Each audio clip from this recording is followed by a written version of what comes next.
Wait ചെയ്യാനാണ് പറയുന്നത്. ഉണ്ടെന്ന് പറഞ്ഞോ? ഇന്നുണ്ടെന്ന് പറഞ്ഞു. സ്ലോട്ട് കിട്ടിയിട്ടാണ് നമ്മൾ വന്നതെന്ന്. നമ്മളിപ്പോൾ ഹാഫ് ഡേ ലീവൊക്കെ എടുത്ത് വന്ന ആളുകളാണ്. ഇതിപ്പോൾ നടക്കാണ്ട് പോയാൽ അതിൻ്റെതായ ബുദ്ധിമുട്ടുകളാണല്ലോ. പല ആളുകളും എന്നാണ് പറഞ്ഞത്. മന്ത്രി MP സംസാരിച്ചപ്പോൾ ഞങ്ങൾക്ക് ഇന്ന് നടത്തി തരുമെന്നാണ് പറഞ്ഞത്. അതുകൊണ്ടാണ് ഞങ്ങളിവിടെ കാത്തിരിക്കുന്നത്. ഉദ്യോഗസ്ഥന്മാർ എന്താ പറയുന്നത്? ഉദ്യോഗസ്ഥന്മാർ പറഞ്ഞു, മന്ത്രി പറഞ്ഞാൽ ഞങ്ങൾ നടത്തി തരാമെന്നാണ് അവർ പറയുന്നത്. മന്ത്രിയുടെ തീരുമാനം പോലെയാണ് അവർ പറയുന്നത്.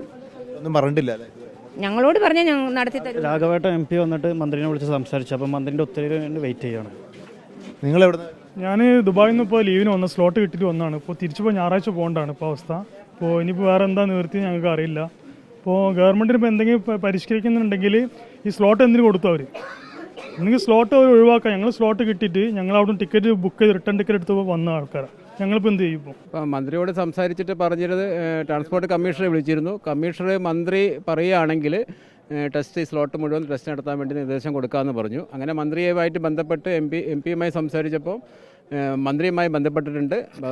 ഈ സ്ലോട്ട് നൽകിയ ആളുകൾക്ക് ഡ്രൈവിംഗ് ടെസ്റ്റ് നടത്താനുള്ള ഉത്തരവ് നൽകും എന്നാണ് അറിയിച്ചിരിക്കുന്നത്. മാസങ്ങൾക്ക് മുമ്പ് നൽകിയ സ്ലോട്ട് പെട്ടെന്നൊരു വൈകുന്നേരം വിളിച്ചിട്ട് ഇല്ല എന്ന് പറയുന്നതിലുള്ളൊരു പ്രശ്നമുണ്ടല്ലോ. അല്ല, അത് തന്നെയല്ലേ ഇതിൻ്റെ ഏറ്റവും വലിയ പ്രശ്നം.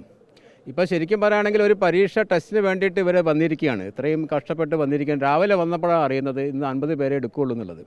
ഇതൊരു ജനാധിപത്യ വിരുദ്ധമായ തീരുമാനമാണ് എന്നുള്ളതിൽ യാതൊരു സംശയവുമില്ല. എൻ്റെത് ഒരു മാസം മുമ്പ് ഇവിടുന്ന് ബുക്ക് ചെയ്തതാണ്. അപ്പം അത് സ്ലോട്ട് കിട്ടാനില്ല എന്ന് പറഞ്ഞത് പ്രകാരം നാളെ രാവിലെയാണ് എൻ്റെ ഫ്ലൈറ്റ് ടിക്കറ്റ്. ഓക്കെ, നാളെ എയർ ഇന്ത്യയിൽ എനിക്ക് ദോഹയിലേക്ക് പോകേണ്ടതാണ്. അപ്പോൾ ഇന്നാണ് ഇപ്പോൾ സ്ലോട്ട് കിട്ടിയിരിക്കുന്നത്. അപ്പോൾ അത് കാരണമാണ് ഞാൻ ഇന്ന് രാവിലെ തന്നെ ഇവിടെ വന്നത്. അപ്പം ഈ നമ്മൾക്ക് ഒരുപാട് ലേണിംഗ് ഒക്കെ കഴിഞ്ഞു. ഇപ്പം ഈ സ്ലോട്ട് കിട്ടാത്തത് കാരണമാണ് ഇത്രയും ലേറ്റ് ആയത്. അപ്പോൾ നാളെ പോകേണ്ടതാണ്. ഇന്നിപ്പോൾ ക്യാൻസൽ ചെയ്ത് കഴിഞ്ഞാൽ പിന്നെ എനിക്ക് വരണമെങ്കിലൊക്കെ സമയം കുറേ ടൈം എടുക്കും. പിന്നെ ഇതൊരു എന്താ പറയുക, നമ്മൾ റിപ്പബ്ലിക് കൺട്രി അല്ലേ. അപ്പം പിന്നെ ജനങ്ങൾക്കൊരിക്കലും ഇത്ര പെട്ടെന്നൊരു സഡനായിട്ടുള്ള ഒരു നിയമമോ അല്ലെങ്കിൽ അങ്ങനെ ഒരു മന്ത്രിയുടെ പ്രസ്താവനയാണെങ്കിലും ഒരു മിനിമം ടൈം പീരീഡ് കൊടുക്കണം. അതാണ് അതിൻ്റെ ന്യായം. അതായത് ഒരു മിനിമം ഒരു 1 വീക്ക് 10 ഡേയ്സ് കൊടുത്തു കഴിഞ്ഞിട്ടുണ്ടെങ്കിൽ അവർക്കൊക്കെ അതിന് പ്രിപ്പയർ ചെയ്യാൻ പറ്റും. ഇതിപ്പം ഇന്നലെ ഞങ്ങൾക്ക് ആർക്കും ഇത് അറിയില്ല. ഇന്നലെ രാത്രി മന്ത്രി ഓർഡർ ഇടുന്നു, ഇന്ന് രാവിലെ നമ്മൾ വരുമ്പോഴത്തേക്ക് ഇല്ല, ടെസ്റ്റ് ഇല്ല, 168 പേര്. ഇപ്പോൾ എൻ്റേത് 64 സ്ലോട്ട്. ഇപ്പോൾ 50 പേര് എടുക്കുകയാണെങ്കിൽ എനിക്ക് ഈ പ്രാവശ്യം ചെയ്യാൻ പറ്റില്ല. അപ്പോൾ അങ്ങനെയുള്ള ജനങ്ങൾക്ക് എന്താ പറയുക, നമ്മളൊരു ദ്രോഹിക്കുന്ന ടൈപ്പിലുള്ള ഒരു മറുപടിനെക്കാട്ടും നല്ലത് നമ്മളെപ്പോഴും ഒരു നിയമം എടുക്കുമ്പോൾ ഒരു മിനിമം ടൈം പീരീഡ് കൊടുക്കുന്നതാണ് അതിൻ്റെ ന്യായം. അതാണ് പബ്ലിക്കിന് അക്സെപ്റ്റ് ചെയ്യാൻ പറ്റുന്നത്.